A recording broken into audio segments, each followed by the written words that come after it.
भाजपा प्रत्याशी एसएस अहलूवालिया ने रानीगंज विधानसभा अंतर्गत अंडाल ब्लॉक के विभिन्न इलाकों में अपने समर्थकों के साथ नरेंद्र मोदी के समर्थन और अपने जीत के लिए घर घर जाकर लोगों से मिले और उनकी सुविधाओं को भी सुने।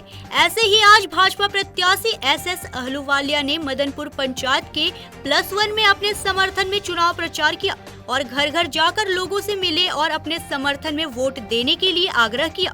उन्होंने कहा कि हम तो यहाँ का बेटा भी हैं और जमाई भी। जब मोटरसाइकिल नहीं थी तब हम साइकिल से आते थे यह गांव, और आज हमारे समय के कुछ लोग हैं तो कुछ लोग नहीं, पर उनके बच्चे भी आज इस गांव में रहते हैं। इसलिए आज मैं खुद पैदल चलकर इस गांव के घर घर जाकर अपने जीत के लिए उन लोगों से भाजपा को वोट देने के लिए विनती की। अंडाल से सत्यनारायण सिंह की रिपोर्ट। घर का जमाई, घर का बेटा बोलकर वोट मांग रहे हैं। नहीं, ऐसा है कि जो लोग हमारे उम्र के हैं, जो लोग हमारे साथ स्कूल कॉलेज में पढ़े, वो तो सब जानते हैं कि मैं यहीं का बेटा हूँ, यहीं का दामाद हूँ। कोई अस्वीकार करने की तो बात नहीं है।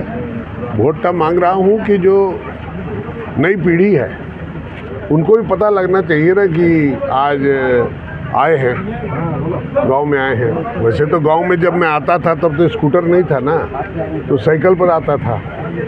तो जो हमारे उम्र के लोग हैं, जो टीटीबी कॉलेज में पढ़ते थे या बीबी कॉलेज, बीसी कॉलेज में पढ़ते थे, वैसे सारे लोगों से परिचय है।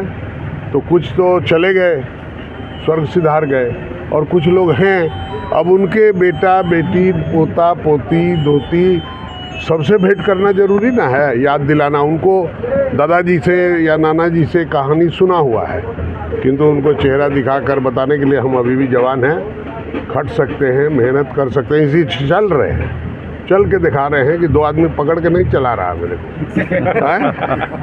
काहे कि कोयला खदान की मिट्टी का पानी है और वो पानी पिया हुआ है, देह हाथ में लगा हुआ है, कोई दिक्कत नहीं है। বলছি স্যার, আপনি যে এলাকাতে এখন মানে প্রচার করলেন সেই এলাকাতে সবথেকে বড় সমস্যা হচ্ছে পলিউশনের সমস্যা।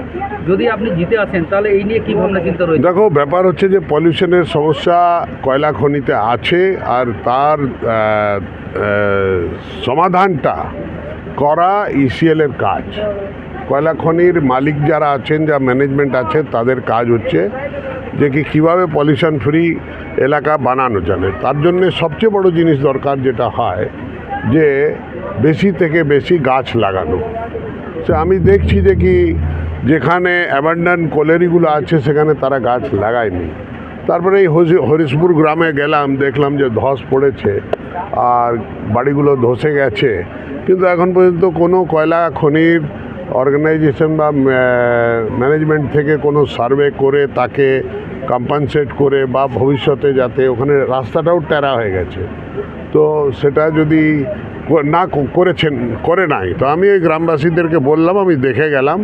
এখন যেহেতু আমি কোনো প্রতিশ্রুতি দিলে সেটা উল্লঙ্ঘন হবে ইলেকশন কমিশনের, তবে আমি এইটুকু বলে যাচ্ছি তোমাদেরকে যে কি এর সার্ভে হবে আর এর যেটা আছে ব্যবস্থাও নেওয়া হবে যাতে ভবিষ্যতে এই ঘটনাটা না ঘটে, আর যেটা ঘটেছে তার যে হারজানা আছে সেটা देवा उचित था।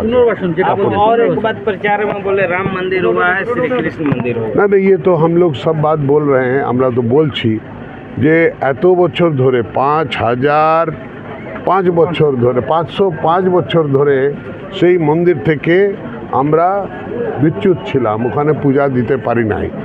তো সেখানে তার এর জন্যে, মুক্তির জন্যে হিন্দু শিখ সবাই মিলে আন্দোলন করেছে। যেটা প্রথম এফআইআর হয়েছিল, 25 জন শিখ ওই মসজিদের ভেতরে ঢুকে হবন করতো, তাদেরকে ধরে নিয়ে গেছিলো। ওটা ওই এফআইআর, ওই সুপ্রিম কোর্টের জাজমেন্টে ওই এফআইআরের উল্লেখ আছে যে 25 জন শিখকে কীভাবে ওখান থেকে সরানো হয়েছিল। ব্যাপার হচ্ছে যে কি এত বছর পরে সে হয়ে একটা ভব্য মন্দির হয়েছে। তেমনই আমাদের মন্দিরগুলো যে আছে, বিভিন্ন মন্দির আছে, যেমনি কৃষ্ণ জন্মভূমি আছে, আমাদের কাশীর মন্দির আছে, সেখানে জ্ঞানবাপীর যেটা আছে, সেখানে সমস্যা আছে।